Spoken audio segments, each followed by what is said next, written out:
ወዶችዬ የምወዳችሁ እንዴት አላችሁልን? በሌላ በቆንጆዬ ፊልም መተናል። ፊልሙ እንደምትወዱት እርግጠኛ ነኝ። ላይክ እና ሰብስክራይብ ማድረግ እንዳይረሳ። ለፍታችኋል፣ አረ እናንተ ይገባችኋል የምትሉ ብቻ ግን ቪፒኤን አብረታችሁ ቪዲዮቻችን ማየት አትርሱ። ወደ ቪዲዮ ፊልማችን ሲጀምር ሁለት የማፊያ ቡድኖች እየተደባደቡ ነበር። ሀገሪቷ ውስጥ አሉ የተባሉ ቡድኖች ነበሩ። ከነሱ ማል በጣም ጎበዙ ተደባዳቢው ቆንጂየው ሴን ነበር። ሴንም ሁሉንም ደብድቦ ከጨረሰ በኋላ የገባው ወደ ክለብ ነበር። እዛ ደግሞ ወደ ውስጥ በሚገባበት ጊዜ ግን የሱ ጓደኛ የሆነው ሉቤ ሊንጊ የተባለችውን የክለቡን አስተናጋጅ ባልተገባ መልኩ ያናገራት ነበር። ልክ ሊመታት ሲልም ያስቆመላት ሴን ነበር።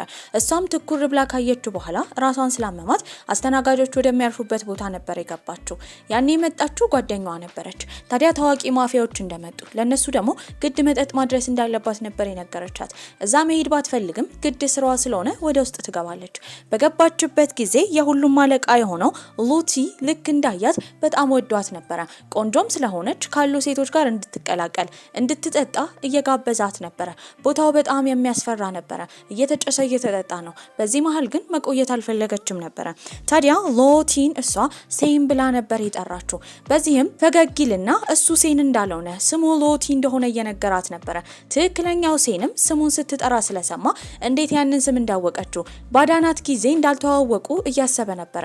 ነገር ግን ሉቲ ከገፈተራትና እሷ አጠገብ ከተቀመጠች በኋላ ኖርማል አድርጎ ሴን እያወራት ነበር። ሉቲ በዛ አላበቃም። እሱን ካላወቀችው ማስታወስ እንዳለባት ተገናኝተው እንደሚያውቁ እየነገራት ነበር። ታዲያ ለሁለቱ የሚሆን የብቻ ክፍል እንዳዘጋጀላቸው ሴን እሷን ይዞ ወደዛ ክፍል እንዲሄድ ነበር የታዘዘው። ታዲያ እሷን በዛ ስታስታውስ የነበረው አንድ ቀን ላይ እህቷ ቤት በምትሄድበት ጊዜ ሉቲ የተባለው ልጅ አይታው ነበር። እህቷ ሊንዌይ ትባል ነበር። ታዲያ ሞታባታለች። ሁሉም ከዛ ከወጡ በኋላ ሴን እሷን ይዞ ወደ ተባለው ክፍል ነበረ የወሰዳት። እዛም ባልተገባ መልኩ ሊነካት እየሞከረ ነው። ሊስማትም እየታገላት ነበረ። እሷ ግን ጭራሽ አሻፈረኝ ትላለች። በጥፊ መታው ነበረ። ነገር ግን ሉቲና የሱ ጓደኛ ሉቤ ከውጭ ሆነው እያዩት ስለሆነ ይሄንን ነገር አብረው እያሳለፉ እንደሆነ ማሳመን ስላለባቸው እንድትተባበረው እየጠየቃት ነበር። ታዲያ እሱም ኩንታ እየተባለ የማፊያ ቡድን እንደሆነ ለምን እነሱ ጋር እንደመጣች ምን ፈልጋ እንደሆነ እየጠየቃት ነበረ። እሷን በድንጋጤ እየተመለከተችው ነው። ከዚህ መውጣት ትፈልጊያለሽ አይደለ? ስለዚህ አስመሲ እኔን ተባበሪኝ። ሲቀጥል ደግሞ ከዚህ በኋላ ሁሌም አብረሽኝ ትሰሪያለሽ። ከኋላ ሆነው ነገሩ እየተጧጧፈ እንደሆነ ያዩትም እና ሎታይ ከዛ ቦታ ሄደው ነበረ። ታዲያ እነሱ ከሄዱም በኋላ እሱ ልብሱን መልሶ ከለበሰ በኋላ እንድትቀመጥ ይነግራታል። በዚህም ፊት ለፊቷ ካለው ጠረጴዛ ላይ ብር እንድትወስድ ነበር ይነገራት።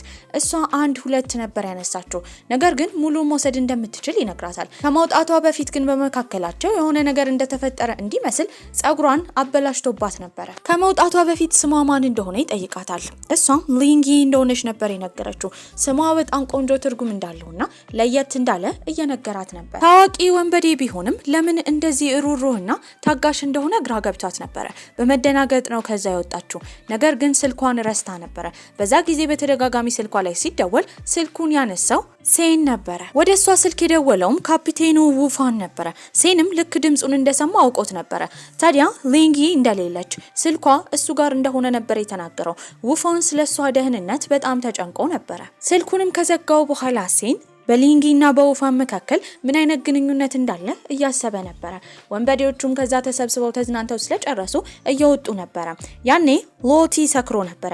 በዚህም ሉባይ እሱን ይዞት እንዲሄድ ከሩቅ ደግሞ ሊንጊን ስላያት እሷ ጋር እንደሚሄድ ሴን ተናግሮ ስልኳን ነበር የሰጣት። በዛ ሰዓት ግን እጁ ላይ ቀለበት ነበር ያየችው። ቶሎ ስልኬን ስጠኝ፣ እየመሸ ይመስለኛል፣ ፍቅረኛህ ደግሞ ትጠብቃለች። ፍቅረኛ ያልነበረችም ሚስቴ ነበረች። እሷ ደግሞ አሁን በሚያሳዝን ሁኔታ በህይወት የለችም። የሞተች ፍቅረኛውን ማንሳቷ የጥፋተኝነት ስሜት ነበር የፈጠረባት። በቀጣይ ቀንም ስለሷ የሚጨነቀው ውፋን ያገኛትና ከዚህ በኋላ ክለብ ውስጥ እንዳትሰራ የሆቴል ባለቤት የሆነ ጓደኛ እንዳለው እዛ ሄዳ እንድታመለክትና በአስተናጋጅነት እንድትሰራ ነበር የጠየቃት። ይህንን ስትሰማ ደስ ይላታል። አድራሻውንም ትቀበላለች። በዛ ሰዓት ግን ያዩቸው እነሴን ነበሩ። በዚህም ሉቲ ቀርባቸውና እንዴት እንደሚተዋወቁ እየጠየቃቸው ነበረ። እያሾፉባቸው ነው። ያኔ እሷ የተናገረችው እስር ቤት እንደተዋወቁ ነበረ። በዚህም ወንዶቹ ይደነግጣሉ። ወንጀል የምትሰራ አይነት ሴት እንደማትመስል እየነገሯት ነበረ። ታዲያ ሎቲም ሴን ላይ እየቀለደበት ነበረ። ከዚህ ቀደም አብሯት ያደራት ሴት ወንጀለኛ እንደሆነች እየነገረው ነው። እንዳታለለችውም እያሳወቀው ነበረ። ሲሾፍባት ያየው ውፋንም ይናደድና ከእሷ እንዲርቁ በማስጠንቀቅ እሷን ይዞ ወደ ውስጥ ይገባል። ቀናቶችም ካለፉ በኋላ ውፋን በመከራት መሰረት እሷ የሆቴል አስተናጋጅ ሆና መስራት ጀመረች። አንድ ቀን ላይ ሆቴል ውስጥ ገብታ ለማጽዳት በተዘጋጀችበት ጊዜ የዛ ሆቴል ደንበኛ ሆኖ የመጣው ሴን ነበረ። ከላይ ምንም ልብስ አልለበሰም። በዚህም ትደናገጥ ጀመረ። ፈዞ ሲያያትም ስለነበረ ስራዋ ላይ ሁላ ማተኮር ከብዷት ነበር። የሴን ጓደኛ የሆነው ሎቤም ለሎቲ ይደውልና ሴንና ሊንጊ አንድ ሆቴል ክፍል ውስጥ እንዳሉ ነበር የተናገረው። በዚህም እንዲከታተላቸው ታዞ ነበር። ታዲያ ሴንም ለሷ የሰጣት አንድ ሎከር ጋር እንድትሄድ ሎከሩ ያለበትን ቦታ እንዲሁም ደግሞ እሱም መክፈቻ ቁልፍ ነበረ። መጀመሪያ ላይ ወደ ተባለችው ቦታ መሄድ አልፈለገችም። እሱ ስላዘዛት ግን ተስማማለች። በዚህም እየሄደች እያለ ግን በእርግጠኝነት ሴን የጠረጠረው በሎቲ አማካኝነት ሎባይ እሷን እንደሚከተላት ነበረ። እንደታሰበውም እሷን እየተከታተላት ነው። አንዴም እንኳን ዞር ብላ አላየችም ነበረ። ወደ ቦታው በደረሰችበትም ጊዜ ሎከሩን ከፍታ ቃል ልታወጣ ስትል ከኋላ ያልታሰበ ሰው ነበር ያገታትም ሎባይ ነበረ። የሄደችበትን ቦታ አይኗን ስትገልጥ ወንድና ሴት ቆመው እያዩት ነበረ። የሄደችበትን ቦታ የኩንሳይ ማፊያዎች የሚሰባሰቡበት ትልቅዬ የታንጣለለ ቪላ ነበረ። እዛም ሉካን የተባለው የሉኦታይ ታላቅ ወንድም እንዲሁም ደግሞ የሱ ጮኛ የሆነችው ሜ ፍለፊቷ ቆመው ነበረ። በተደጋጋሚ ወደዛ ሎከር ምን ፈልጋ እንደሄደች ታዲያ ማን እንደላካት እየተጠየቀች ነው። እሷ ግን አንድም መረጃ አልተናገረችም ነበረ። በዛ ጊዜ ሎባይ እሷን ተከትሎ በሄደበት ጊዜ ያገኘውን ከሳጥን ውስጥ ልታወጣ የነበረውን እቃ ለእነሱ ይሰጣቸዋል። ታዲያ ይህን ባየችበት ጊዜ ስትከፍተው ውስጡ ግን የነበረው አሻንጉሊት ብቻ ነበረ። በዚህም በጣም ትደነግጣለች። የተጫወተችባት ያህል ስለተሰማት እሷን በጥፊ ልትመታት ስትል ግን የመጣው ሴን ነበረ። ታዲያ ሴንም እሷን ለምን እንዳገቷት እየጠየቀ ነበረ። ይህንን የሰማው ሉኮንም ሴንን ልክ እንደ ወንድሙ ስለሚያየው የእሱን ፍቅረኛ ማየት ብቻ ፈልገው እንደሆነ ታዲያ ስትታይ ቆንጆ ብቻ እንዳለችና ጠንካራ እንደሆነች በዚህም ቡድናቸው ውስጥ መቀላቀል እንደምትችል እየተናገረ ነበረ። ይቅርታ አድርጊልኝ፣ በዚህ መልኩ ከነሱ ጋር እንድትተዋወቂ ማድረግ አልፈለኩም ነበር። በዛ ሰዓት ግን ሜይ በጣም ቀንታ ነበረ። ምክንያቱም ሉኮይንና ሴን አንድ ላይ በመሆን ፍለፊታቸው ያለችውን ሊንጊን እያደናነቋት ነበረ። ታዲያ እሷ መኪና ውስጥ ፈዛ ተቀምጣ ነበረ። ምንም ቢሆን ግን በተፈጠረው ነገር አልተናደደችም። ምክንያቱም ከዚህ ቀደም ከተለያዩ ሰዎች አድኗታልና ውለታ እንደመመለስ ነበር የቆጠረችው። ወደ ቤቷም ይሸኛታል። ከመግባቷ በፊት ቤቷ ያ እንደሆነ ለማረጋገጥ እዛው ፎቶ አንስቷት ነበረ። ጊዜያቶችም ያልፋሉ። እንደተለመደው ሆቴል ውስጥ እየሰራች ነበረ። ታዲያ ግን አንድ ሰውዬ ባልተገባ መልኩ ሊጠጋትና እየነካት ነበረ። በዚህም ትጮህ ጀመረ። ያኔ ግን የመጣው ሴን ነበረ። ሴን ልክ ሰውየውን እንዳየው በግልምጫ ነበረ ሲመለከተው የነበረው። ሰውየውም ከመፍራቱ የተነሳ ያለውን ክሬዲት ካርድ አውጥቶ የፈለጉትን ያክል ገንዘብ እንዲወስዱ፣ ነገር ግን ሴን እንዳይመታው ነበር የጠየቀው። በዚህም እሱ ያንን ካርድ ከወሰደ በኋላ እሷን ሾፒንግ ይዟት መውጣት እንደሚፈልግ ይናገራል። እምቢ ብትልም በግድ ነበረ ይዟት ሄደው። ታዲያ ቆንጆ ልብሶችን ትገዛለች። በመቀጠልም እሱ ዛሬ አብረው ትሪፕ እንዲሄዱ ልብሷን እንድታዘጋጅ ነበር የነገራት። አለቃዋን ሳታስፈቅድ ወደ ጉዞ መሄድ እንደ ጥፋት ስለቆጠረችው መልእክት እየላከች ነበረ። እሱ ደግሞ እንደዚህ ደንብ አክባሪ በመሆኗ በጣም ተገርሞባታል። ታዲያ ይዟት የሚሄደው ሆቴል በጣም ቅንጡ ነበረ። ነገር ግን ለሁለቱም አንድ ሆቴል እንደያዘ ስትረዳ በጣም ፈርታ ነበር። እሱም ሲጠይቃት የነበረው ሁሌ ለምን እንደዚህ ትንሽ ደሞዝ የሚከፍሉ ስራዎችን እንደምትሰራ ነበረ። እሷም የሞተች እህቷን ሊን ዌይን እያስታወሰቻት ነበረ።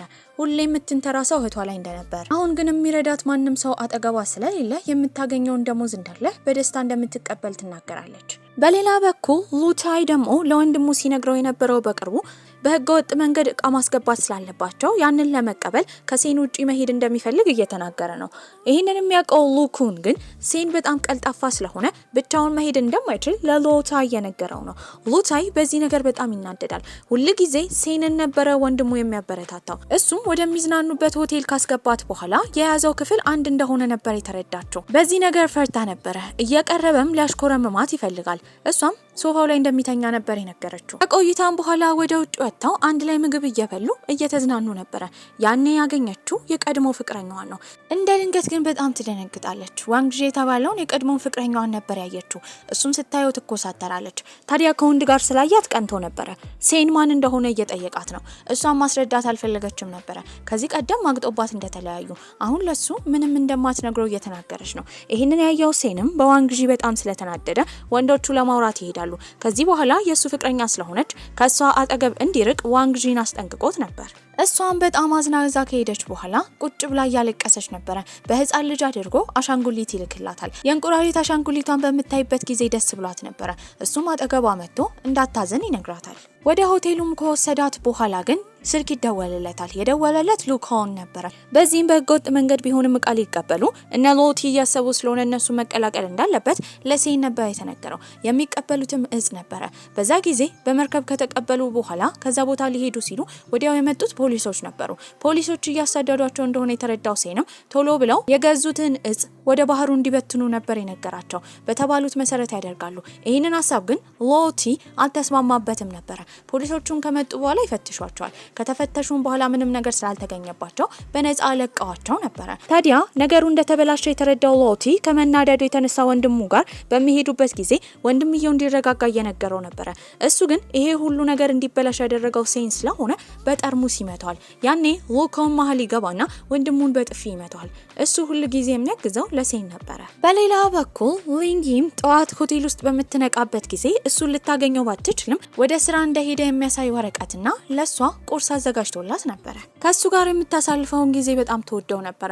ምንም ቢሆን ግን የእህቷን ገዳይ ማወቅ ትፈልግ ነበረ። በእርግጠኝነት እሱ ከሚሰራበት ቡድን ጋር የተገናኘ እንደሆነ ታስባለች። በሌላ በኩል ሴንም ሄዶ አንድ ልጅ ላይ ከኋላ ነበረ ሽጉጥ የደቀነበት። ልጁ ውፎን ነበረ። በዚህም ግን የምናየው ሴን ከፖሊሶች ጋር የሚሰራ ወንበዴዎችን ለማጋለጥ የሚሞክር በፖሊሶች የተላከ ሰው ነበረ። ታዲያ እነሱም በቅርቡ ስለሚኖረው ተልዕኮ ምን አይነት ነገር እንደሚኖር ማን ምን እንዳደረገ ታዲያ መረጃው እስከ መጨረሻ እስኪገኝ ድረስ ሴን እነሱ ጋር መቆየት እንዳለበት ውፎን እየነገረው ነበር። በመቀጠልም ሴን ሄደው ዊንጊ ጋር ነበረ። በሩን እንድትከፍትለት ይጠይቃታል። ቤቷ ውስጥ በገባበት ጊዜ ግን ትኩረቱን የሳበው እሱ አዲስ ሆኖ እዛ ወንበዴ ቡድን ውስጥ በሚገባበት ጊዜ አንድ ቀን ላይ የተገጣጠማትን ሴት ባየበት ጊዜ ነበረ። ያቺ ሴት ደግሞ ፎቶ ላይ ተነስታ የነበረችው ከሊንጊ ጋር ነበር። ምግብ ሊመገቡ ሲሉ ግን መብራቱ ብልጭ ድርግም እያለ ነበረ። እሷም አምፖሉን ለማስተካከል በሄደችበት ጊዜ ልትደርስ አልቻለችም። እሱም ከታች ወደ ላይ ከፍ ያደርጋታል። በዚህ ሰዓት ስለተቀራረቡ በጣም ፈርታ ነበር። ለረጅም ሰዓት እያያት ነበረ። ከትንሽ ቆይታ በኋላ የመጣው ሉቤይ ነበር። ስልክ ተደውሎለት ነው። የደወለውም ሉካውን ነበረ። በዚህም እሱን ሲጠይቀው የነበረው አሁን ሊንጊ የሱ ፍቅረኛ ከሆነች የቡድናቸው አባል እንደሆነች እንደምትቆጠር፣ በዚህም እነሱ ቤት መታ እንድትኖርና አንድ ላይ እንዲኖሩ ጥያቄ እያቀረበ ነበረ። በዚህ ነገር ግን ሴን አልተስማማም። እሷ ፍቃደኛ እንደማትሆን ቢናገርም ስልኩን ከዘጋው በኋላ ከሉቤይ ጋር ሲያወራ እሷ ደህንነቷ እንዲጠበቅ አንድ ላይ መሆን እንዳለባቸው እየተናገረ ነበረ። በዚህም እሷ ወዲያው ነበር በሀሳቡ የተስማማችው። በዚህም እሷ ቶሎ ነበር በሀሳቡ የተስማማችው። ተስማማለች ብሎ ግን አላሰበም ነበር። እዛም ከሄዱ በኋላ ፍቅረኛሞች እንደሆኑ እያስመሰሉ ነበረ። እሷ እዛ ቤት የመኖር ትልቅ ፍላጎት ያደረባት እህቷ የሞተችበትን መንስኤ ለማወቅ ነበረ። ሰንም እሱ የሚያድርበትን ትልቁን ቤት ለሷ ከሰጠ በኋላ ትንሽዬዋ እንግዳ መቀበያ ክፍል ውስጥ ተኝቶ ነበረ። ሌሊቱን ሙሉ ግን እሷ አብራት የተነሳችው ሴት ማን እንደሆነች የት እንዳያት እያሰላሰለ ነበረ። መተኛ ሲከብደውም ወደ ኪችን ለመሄድ ይነሳል። በዛ ሰዓት ወይን እየጠጣ እያለ ግን እሷ ፊቷ ላይ ማስክ አድርጋ ትመጣለች። ሁለቱ አንድ ላይ ቁጭ ብለው በሚያወሩበት ጊዜ ጥሩ ጊዜ ያሳልፋሉ። ከሷ ጋር ሲሆን ሁሉ ነገር ይቀላው ነበረ። ሁለቱ ወንዶችም በሴን አማካኝነት ተጣልተው ነበረ። በሌላ በኩል ሊንጊ ኩንታ የተባለው ድርጅት ውስጥ በነበረችበት ጊዜ እህቷ በጣም የምትወደውን ስዕል ነበር ያየችው። በእርግጠኝነት እህቷ እዛ እንደሰራች አስባ ነበረ። ታዲያ መጨረሻ ቴራሱ ላይም ከወጣች በኋላ ወደ ታች እያየች እያለ እህቷን ያየቻት ያህል ስለተሰማት ልትወድቅ ስትል የያዛት ሴን ነበረ። በመቀጠል ወደዛ የመጣው ሎታይ ነበር። በዚህ መሀል እሷን እንዳይነካት በማሰብም እንድትሄድ ሴን ነግሯት ነበረ። ከመሄዷ በፊት ግን ሎታይ ይይዛታል። በዚህም እሷን በሚሰድባት ጊዜ ዝም አላለችም። ጸባዩ ልክ እንዳልሆነ ተናግራ ነበር የሄደችው። በንግግሯም ሎታይ ተገርሞ ነበር። ከትንሽ ቆይታ በኋላ ግን ከሰን ስልክ ነበር የተደወለላት። በዚህም ቪዲዮ ኮል ነበረ። ታዲያ እቃ እንድታመጣለት ነበር የነገራት። ምንም ሳታስብ ወደ ተባለው አቅጣጫ ነበር ሄደችው። በሌላ በኩል ሴን ደግሞ እሷ ተጣድፋ መኪናው ስትገባ ባየበት ጊዜ ፈርቶ ተከትሏት ነበረ። ታዲያ የት እየሄደች እንደሆነ ይጠይቃታል። እሷም በቪዲዮ ኮል እንዳወሩ እቃ እንድታመጣ እንደላካት እየተናገረች ነው። ወዲያው ያስተዋለው ይሄን ሁሉ ነገር ያቀናበረው ሎታይ እንደሆነ ነበረ። እሷንም ወደ ቤት ከሸኛት በኋላ ሁለት ወንዶች እንዳይጣሉ በጣም ፈርታ ነበረ። ካደረሳት በኋላ ቀጥታ ሄደው ሎታይ ጋር ነው። በዚህም የተነሳ ሁለቱ ይደባደቡ ጀመረ። ያኔ የሎታይ ወንድም ሉካን ይመጣና ያገላግላቸዋል። ቤትም ሲመጣ ቆሳስሎ ነበር የመጣው። በዚህም ቁጭ አድርጋ መድኃኒት ታደርግለት ጀመረ። ታዲያ እሷን በቦታው ትመጣና ለማገላገል እየሞከረች ነበረ። ወንድምየውም ሴንን ይዛ እንድትሄድ ይነግራታል። ቤት አስገብታም ቁስሉ ላይ መድኃኒት እያደረገችለት ነበረ። ወዲያው ግን ይገፈትራታል። የገፈተራትም የሞተችውን ሚስቱን ካስታወሰ በኋላ ነበረ። በቀጣይ ቀንም እሱ ከእንቅልፉ በሚነሳበት ጊዜ ቤት ውስጥ አልነበረችም። የት ትሄድ ይሆን ብሎ እያሰበ ነው። ትላንትና ስለገፈተራት ያኮረፈችው መስሎታል። እሷ በተመሳሳይ ሰዓት የሄደችው ወደ ድርጅቱ ነበረ። እዛም ስለ እህቷ ሞት ለማጣራት እየሞከረች ነው። ነገር ግን እንደ ድንገት ያየቻቸው ሎታይና የወንድሙ ሚስት የሆነችው ሜ አንድ ላይ ነበረ። እነሱንም ስታያቸው በጣም ነበር የደነገጠችው። ልክ ድምፅ ልታሰማ ስትል የመጣው ሴን ነበረ። እሷንም ይደብቃታል። ድምፅ የሰማችው ሜም ስትወጣ ሁለቱ ልታገኛቸው አልቻለችም ነበረ። ሴንም እሷን ከዛ ይዘው የሄደው ከዚህ ቀደም ስትሰራበት ወደ ነበረው ክለብ ነበረ። ሁለቱም ቁጭ ብለው ማታ ስለተፈጠረው ነገር ይቅርታ ይጠይቃታል። እሷን ቢገፈትራትም ውስጧ ቢያዝንም ነገር ግን ለሱ የነገረችው ያኔ ደክማ ስለነበረ ቶሎ እንደተኛች እንጂ እንዳልከፋት ነበር። በመቀጠልም የሷ ጓደኛ ትመጣለች። ታዲያ ሶስቱ አንድ ላይ ሆኖ እያሳለፉ ነበረ። በመቀጠልም የመጣችው ሜይ ነበረች። ልክ እሷ ስትመጣ ጓደኛዋ ይዛት ይንጊን እንድትወጣ አየር እንዲቀበለው የተናገረው ሴን ነበረ። እሱና ሜይ የሚያወሩት ነገር ነበረ። ሁለቱም ቁጭ ብለው ስለ ስራ እያወሩ ነበረ። እሷ ግን በዛ ሰዓት እሱን አማላ አብሯት ጊዜ እንዲያሳልፍ ለማድረግ እየሞከረች ነው። ጓደኛዋም ከሴን ጋር በምትሆንበት ጊዜ መጠንቀቅ እንዳለባት እየነገረቻት ነው። እሷ ግን ምቾት የሚሰማት ከሴን ጋር ስለሆነ ሊንጊ ምንም እንደማትሆን ነግራት ነበረ ሄደችው። ታዲያ ሜይ እዛ ያለችው ፍቅረኛዋ ሉካን ከሀገር ስለወጣ ያንን አጋጣሚ በመጠቀም ከሴን ጋር ማሳለፍ ስለምትፈልግ ነበረ። ያን ያህል ትኩረት አልሰጣትም። ታዲያ እሷም ውጪ ሆና እሱን እየጠበቀችው ነበረ። በዛ ሰዓት ግን አንድ የሰከረ ሰውዬ ወደ እሷ ይመጣል። ሲታገላትም ሊያድናት መሀል የገባው ግን ከዚህ ቀደም የነበረው ፍቅረኛዋ ዋንግ ጂ ነበረ። የእሷ ጓደኛም ይሄንን ድብድብ ባየችበት ጊዜ ሮጣ የጠራችው ሴንን ነበረ። ታዲያ ሁለቱን አንድ ላይ ሲያያቸው ሴን ቢቀናም እጇ ስለተቆረጠ ሊንጊን ይዞ በሚሄድበት ጊዜ ኋላ የቀረችው ሜይ ደግሞ በሁለቱ ግንኙነት ቀንታ ነበረ። ቤትን በገቡበት ጊዜ መብራት አልነበረ። በዚህ የተነሳ ሊንጊ በጣም ፈርታ ነበረ። እሱም አጠገቧ ሆኖ እያበረታታት ነው። ታዲያ እስካሁን እያዳናት ስለሆነ አብሯት ስላለ ስልክ ተደውሎለት በነበረበት ጊዜ ስልክ ሲያወራ ከኋላ ታቅፈዋለች። በዚህም እያመሰገነችው ነበረ። ሁለቱም ይቀራረባሉ። በዛ ሰዓት መብራት ይመጣል። ታዲያ ቁጭ አድርጎ የሰራላትን ምግብ እየሰጣት ነበረ። በደስታ አንድ ላይ እየተመገቡ ነው። ታዲያ ሰንም ከመተኛቱ በፊት ሉካን ደውሎለት ነበረ። ሉካን ገንዘቡን የት እንደሚያስቀምጥና ማንቀሳቀሻውን እንዲያጣራ ነበር የተነገረው። በቀጣይ ቀንም እሷ ቤቱን እያጸዳች ነበረ። የአበባ ማስቀመጫውን እየወለወለች በነበረበት ጊዜ ሜይ ነበር የመጣችው። ትሰሚኛለሽ? ሴን ካንቺ የበለጠች ሴት ትገባዋለች። ቆንጆ ፊት ብቻ ያላት ሴት አትገባውም። እንደኔ አይነት ጀግና ሴት ነው የምትገባው። ከሱ ብትርቅ ይሻልሻል፣ ምክንያቱም አንቺ ደካማ ነሽ። እንደዛ ካለቻት በኋላ እንድትፈራት ለማድረግ የአበባ ማስቀመጫውን ጥላባት ነበረ። በዚህ ጊዜ ይሰበራል። በዛ ሰዓት ግን ያየችው የእህቷ የሆነውን ፍላሽ ነበረ። ፍላሹን ስታዩ ትደነግጣለች። ሴንም ወደዛ ምን እንደሆነች ለማረጋገጥ በመጣበት ጊዜ ፍላሹን ደብቃው ነበረ። በቀጣይ ቀንም ሴን የሄደው ሎከን ጋር ነበረ። ታዲያ እዛ ግን እሱን ከማግኘት ይልቅ ያገኘው ሜይን ነበረ። ቀይ ቀሚስ አድርጋለች። በዚህም እሱን ለማማለል ወይን እየሰጠችው ነበረ። አውቃም ልብሱ ላይ ወይኑን ትደፋዋለች።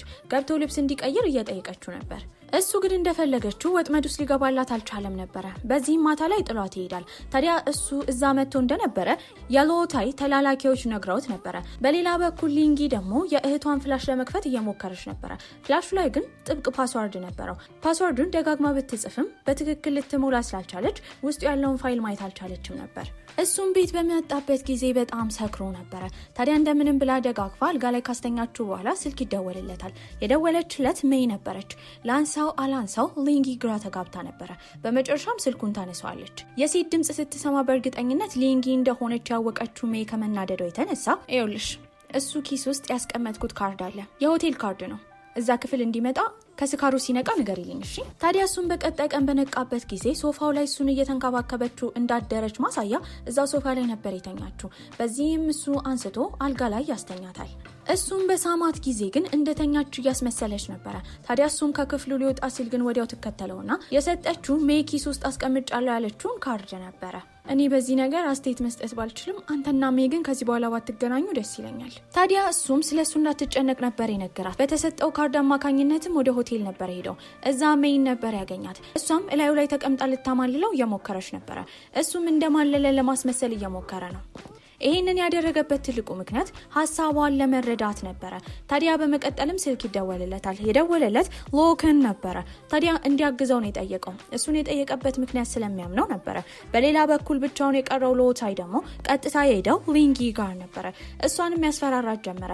ይባስ ብሎ ሴን በጣም የሚንከባከበውን ነገር ማሳጣት እንደሚፈልግ እየነገረ እያስፈራራት ነው። ወደ ግድግዳም ካደረጋት በኋላ ሊስማት እየሞከረ ነበረ። እሷም በጣም ትፈራገጣለች። እንዲያቆም እየነገረችው ነበረ።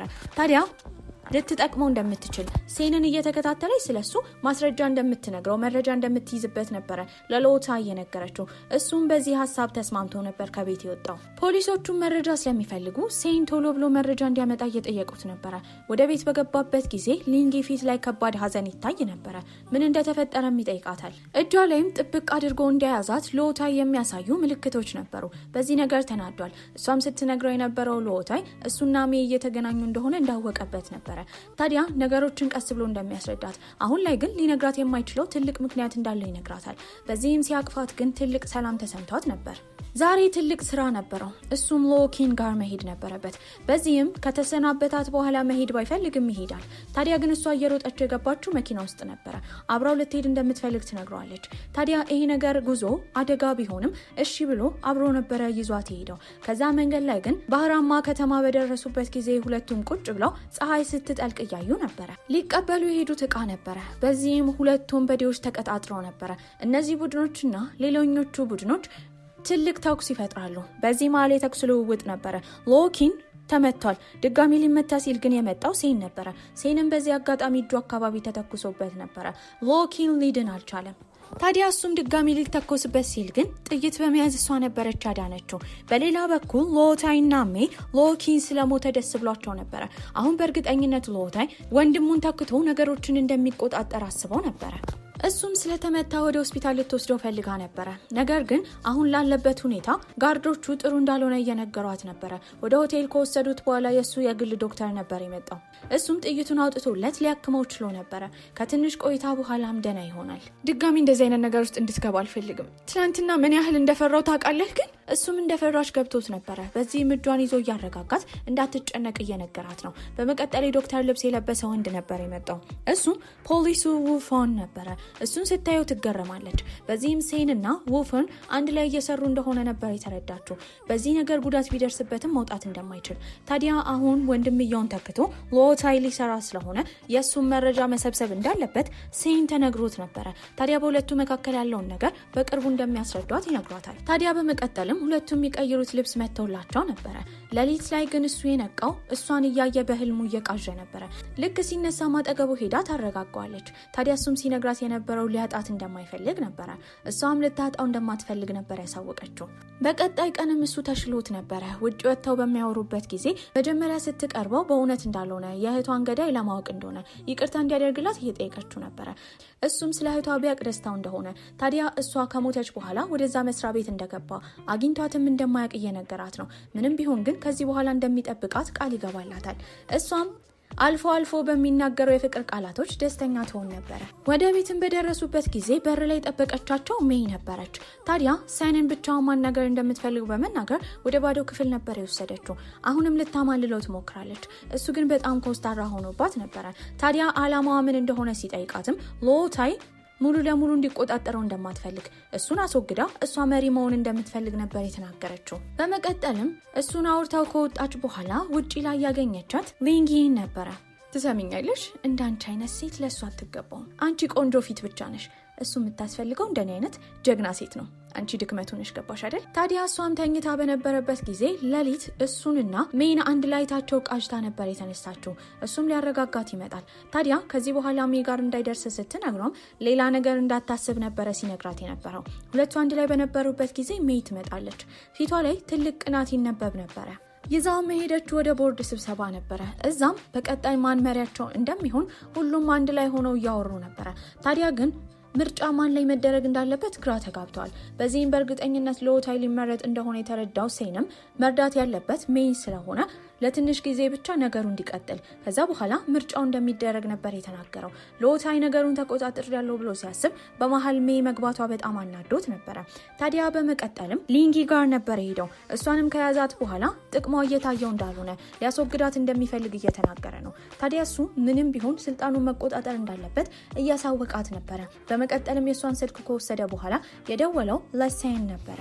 እሷ እንደተያዘች በሰማበት ጊዜ እየሮጠ ወደ እነሱ ነበር ሄደው እሷንም እዛ አስረዋት ነበረ። አፏ በፕላስተር ተደርጓል።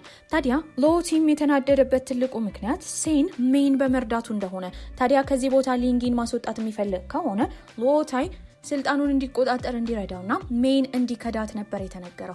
ምንም ማድረግ ስለማይችል ሎታይ ያለውን ነበር የሰማው።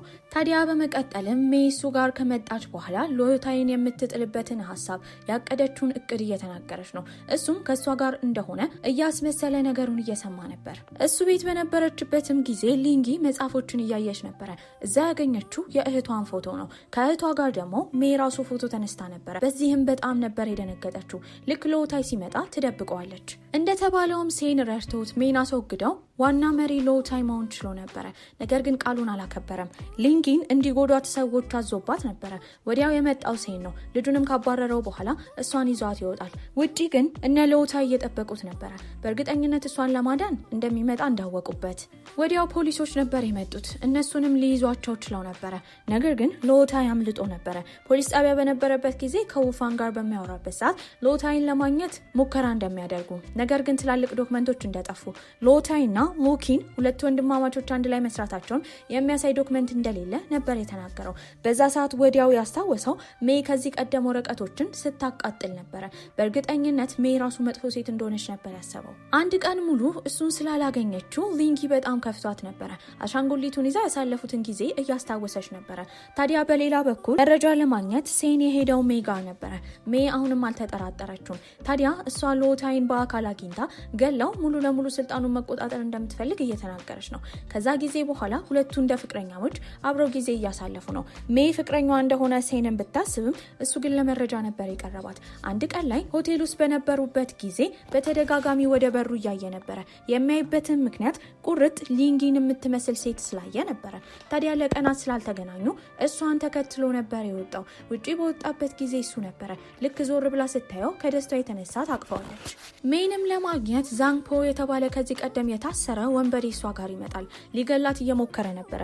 ታዲያ ሴንም በቦታው ደርሶ ልጁን ሊያስቆመው ችሏል። በዚህም ስምምነት እንዲያደርጉና ገንዘብም ሆነ ማንኛውም ነገር ከፈለገ አብረው መስራት እንደሚችሉ ሴን አሳምኖት ነበረ። በቀጣይ ቀንም እሷ ከእንቅልፏ ስትነሳ ወደ ሄዳበሰችው አልጋውን ነበረ። አሁንም ሴን የለም። በዚህ የተነሳ ከባድ ህመም ውስጥ ገብታለች። መንገድ ላይ ስትራመድ በከባድ ሁኔታ እያተኮሰች እያዞራት ነበረ። ልትወድቅ ስትል ግን የመጣው የቀድሞ ፍቅረኛዋ ዋንግዢ ነበረ። ትኩሳቷንም እንዳየ ወዲያው የወሰዳት ወደ ሆስፒታል ነው። ሆስፒታልም ምርመራ ይደረግላታል። ትልቅ ጭንቀት እንዳለባት ዋንግዢ ተረድቶ ነበረ። ወዲያው ግን ስልክ ይደወልላታል። የደወለው ሴን ነበረ።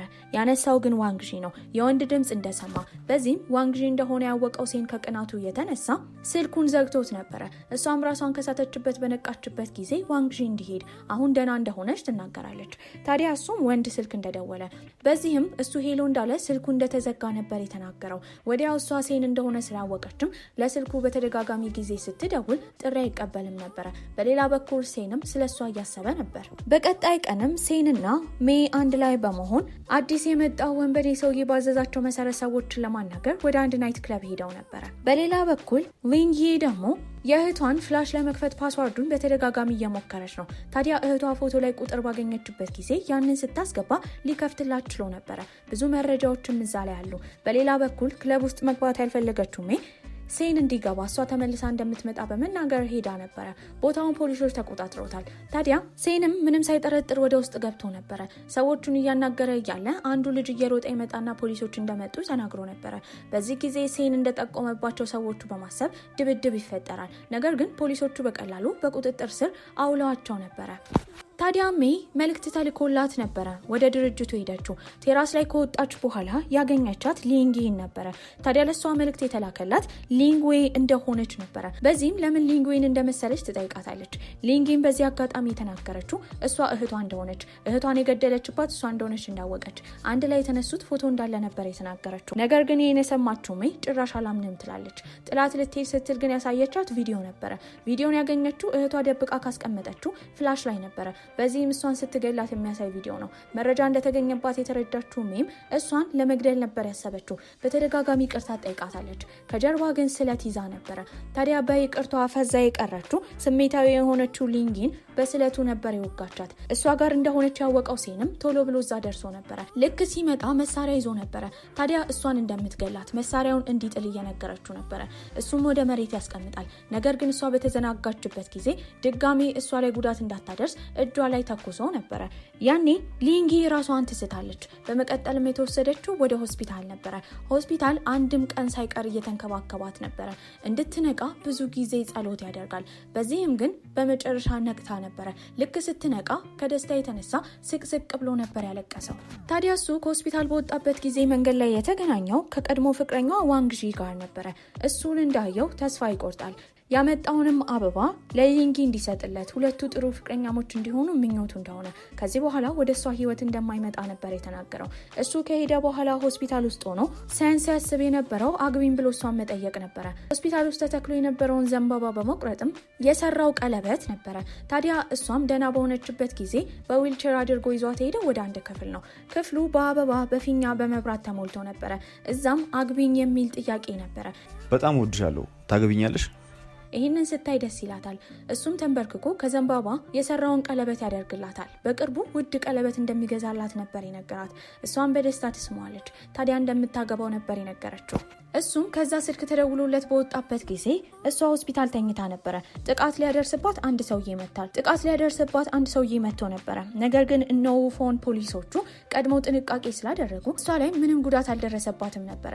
እሷ ላይ ጥቃት ሊያደርስባት የነበረው ሰውዬ በሚጠየቅበትም ጊዜ ያዘዘው ሎታይ እንደሆነ፣ ታዲያ እሱ ሴንን ለመግደል ወደ አንድ ቦታ እንደቀጠረው ነበር የተናገረው። ይህንን ነገር የሰማችው ሊንጊም ቁስሏ ሳይደርቅ እየሮጠች ትወጣለች። ወደ ተባለው ቦታ ነበር ሄደችው። ታዲያ ሴን ደግሞ በዛ ሰዓት ሲከታተል የነበረው ቁርጥ ሎቲን የሚመስለውን ልጅ ነበረ። በዚህም ሊደባደቡ ነበረ። ታዲያ ግን ከጀርባ ሎቲ ቀድሞ መጥቶታል። እሱንም ቅጥቅጥ ያደርገዋል። ነገር ሁሉ የተበላሸው በሱ ምክንያት እንደሆነ አሁን እንደሚበቀለው እየተናገረ ነበረ። በተደጋጋሚ እየደበደቡት ነው፣ አስረውትም ነበረ። በዛ ሰዓት ግን እንዲተዉት እየሮጠች የመጣችው ሊንጊ ነበረች። ተንበርክካም ትለምን ጀመረ። የሁለቱን ግንኙነት ያየው ሎታይ ይበልጥ ይናደድ ጀመረ። ታዲያ እሷ ስትመታ ሴን እየጮኸ ነበረ። እሱን ለማግኘት ደግሞ በእንብርክክ እየሄደች ነው። ይሄ ነገር ሎታይ ይበልጥ እያናደደው ነው። እንዲመቷት ይናገራል። በዛ ሰዓት የተናደደው ሴን ግን ገመዱን በጥሶት ነበረ። በዚህም ሎታይ ላይ ሽጉጡን ከደቀነ በኋላ ሌሎቹ እንዳለ የያዙትን ነገር እንዲጥሉ ካልሆነ ሎታይን እንደሚገለው እየተናገረ ነበረ። ከትንሽ ቆይታ በኋላ ፖሊሶቹ ይመጣሉ። ቦታውም ተከቦ ነበረ። ነገር ግን ሁሉም ነገር የሰለቸው ሎታይ ቦምብ በቦታው አጥምዶ ስለነበረ ቦምቡን ያፈነደዋል። በዛ ሰዓት ሎታይና ሴን ተጎድተው ነበረ። ለረጅም ጊዜ እሱን አግኝተው አታውቅም። ቀናቶቹ እያለፉ ነው። ሁሌ ታስታውሰው ነበረ። እንደ ሞተ ነበረ እስካሁን ሲነገር የነበረው። ታዲያ እሷም ትልቅ የብቸኝነት ስሜት ይሰማታል። ነገር ግን በየቀኑ የሆነ ሰው አበባ ይልክላት ነበረ። ያንን አበባ እየተቀበለች ትንከባከበው ነበረ። አንድ ቀን ላይም ለመዝናናት የሄደችው ከሱ ጋር ጊዜ ወዳሳለፈችበት ሆቴል ነበረ። ታዲያ እዛ ሆና ግን ከጀርባዋ የፖሊስ ልብስ የለበሰ አንድ ሰው ነበር የመጣው። ትኩር ብላ ስታየውም ሴን ነበረ። ታዲያ እሱ ተደብቆ ወንጀለኞችን ለማጋለጥ እየሞከረ ነበረ። እሱን ለማዳን ፖሊሶች ማድረግ ያለባቸው አንድ ነገር እንደሞተ መናገር እንደሆነ፣ ታዲያ አሁን ፖሊስ እንደሆነ ነበር የነገራት። እስከዛሬም አበባ ሲልክላት የነበረው እሱ እንደሆነ፣ የራቃትም ሙሉ ለሙሉ ከወንበዴዎች ነፃ እስኪሆን ድረስ እንደሆነ ይነግራታል። ታዲያ በዚህ አጋጣሚ ግን ሎታይ በፍንዳታው አማካኝነት ሞቶ ነበረ። ሜም እስካሁን በሰራችው ወንጀል ታስራ ነበረ። አሁን በሁለቱ መካከል አንድ ላይ እንዳይሆኑ የሚገድባቸው ነገር አልነበረም። በዚህም እሷም ደስተኛ ነበረች። በዚህ ቆንጆ አስተላለቅም ይሄ ቆንጆ ፊልማችን እዚህ ላይ አብቅቷል። ደህና ቆዩልኝ።